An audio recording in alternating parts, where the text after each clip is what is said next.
like the number one single biggest asset you have in this moment is your community.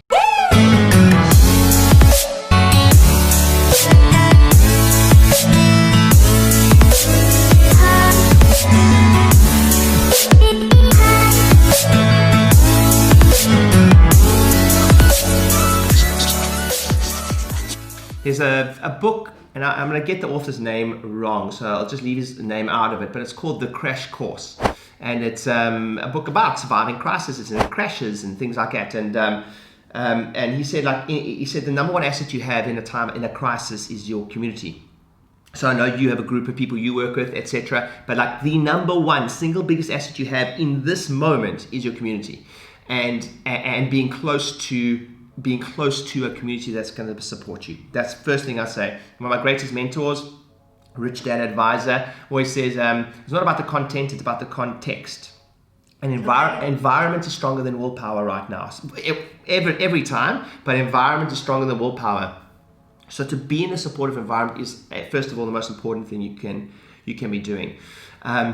Based on that, my advice for business owners, or doesn't have to be practice owners, but any business owner, is number one is your job is to lead your team now.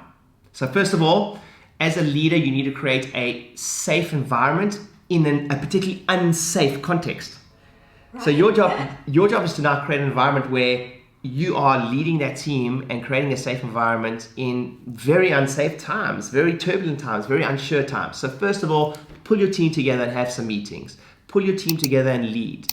You don't have to have all the answers. You certainly don't have to have all the answers, because basically we're responding each day to something that's coming out, and there's no ways to have all the answers. So first of all, lead your team, and next, be vulnerable, because you're not supposed to have all the answers. It's not supposed to be easy. You're not supposed to, not be worried about revenue, not be worried about paying rent. It's normal. So the quicker you can do that, the quicker you said something very important. Holland, you said, how are we going to come out of this? And I truly believe that how we're going to come out of this stronger is if you are able to keep your team, maintain your team, make sure they understand that they're the most important thing right now, so that when you come out of this, don't forget you've got trained assets, you've got trained skill sets. I know when I'm coming out of a crisis, I want my team with me. So they need to feel that, they need to know that. And those are I'll get into specific marketing strategies in a moment, but that's where I'd start, is understanding that do everything you can to keep your context, your team, but create a safe environment for them first and foremost. And I'll give you context there. I have over 100 people relying on me for some type of wage, if you will, to pay their bills and put the roof over their head, and they're going to be concerned and scared right now. It's your job, our job as leaders, to step up and and have their back. Right, and I want to unwrap that just a little bit before we get into marketing stuff, because even creating a team spirit and being that leader and leading your team, like you just said, also, not only do we as leaders need that community and need to create that community for our team, but we also need to create that community for our communities that we're serving. Yeah, absolutely. Yeah. And again, great opportunity, because they are desperate for leadership right now. It depends where you're listening to this from. Some of you are going to be able to relate to this more than others, but let's be honest, whether it's our industries, chiropractic, whether it's in our states, whether it's our governing bodies, whether it's our presidents or non-presidents or whatever it is, it's there's certainly what has shown up is a lack of leadership in certain environments. And that creates an opportunity for us to step up as leaders and help people heal and help people make the right choices and help people not to make fear-based decisions on their health, and understand that right now, the last thing you need to do is be stressed, because you need your immune system to be firing at its highest, and we know that stress is the highest cause of sickness. Yes, absolutely, 100%. So how do you suggest that we step up as leaders, and how are we going to be connecting with our target market in this time frame, which might look different than, say, 2 weeks ago, because our pain points are so different? Okay, so it was interesting. What are they? Yeah, I think two things that came up there. One is, I was once taught that how we're going to be leaders is that a coach without a coach is not a coach.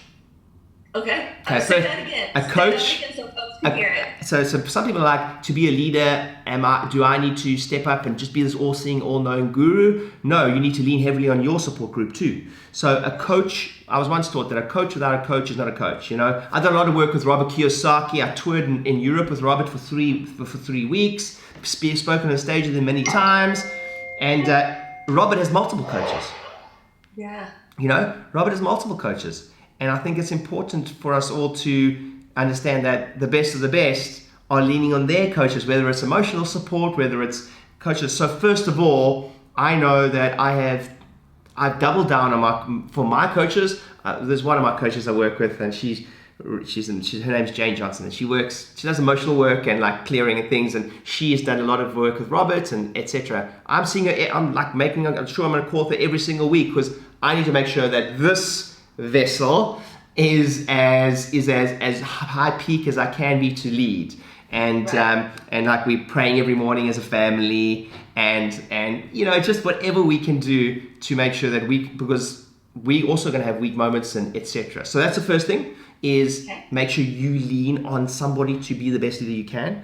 And then there's a saying that I often teach my inner circle group, is that the problem is never the problem. What we think the problem is never the problem. Meaning right now people might be freaking out about revenue and etc, etc, etc, but it's really just showing up another gap in your skill set. For instance, you know, it's not like, for instance, if you ask, I feel like I've been preparing for the last 10 years, and obviously I didn't want this to happen, but you know, we regularly do email campaigns, we regularly do text marketing, we regularly do Facebook campaigns, we regularly do remarketing, we regularly do all the things that I know. I'm like, here I come, I've been preparing for this is what I've been working so hard for. I don't want it to happen, but the problem's never the problem. It's like nothing really changes. I do believe there's a specific strategy that every business should be focused heavily on now, but the problem is never the problem. It's not new, and I think I was once taught that the worst number in business is 1. So whether that's one stream of revenue, whether that's one stream of new patients, etc., all that's happened is essentially we've either had a revenue or multiple. If we had multiple revenues, we should be okay. If we had multiple new patient strategies, we should be okay. If we had multiple businesses, we should be okay. It's when you have, for instance, just rely on referrals. Now it's going to be a tough time for you. Yes, and this time, like you said, the problem's never the problem. This is going to expose the holes in your business, and you can look at this as a curse, or you can look at this as a blessing for growth. It might suck in the process, but you'll be better for it if you actually work at it. Yeah, for sure. And my support groups and my coaches and my inner circle that I'm a part of have all gone. You know, sometimes a crisis is the universe's way of forcing change where maybe you didn't want to change. And one of those might be a skill set that you have to develop now. And if you heed that advice and just embrace it and go for it, you will definitely come out of this stronger. Hey guys, thanks for watching. Don't forget to hit the subscribe button and turn on the notifications so you know exactly when I'm coming on to give you a great tip.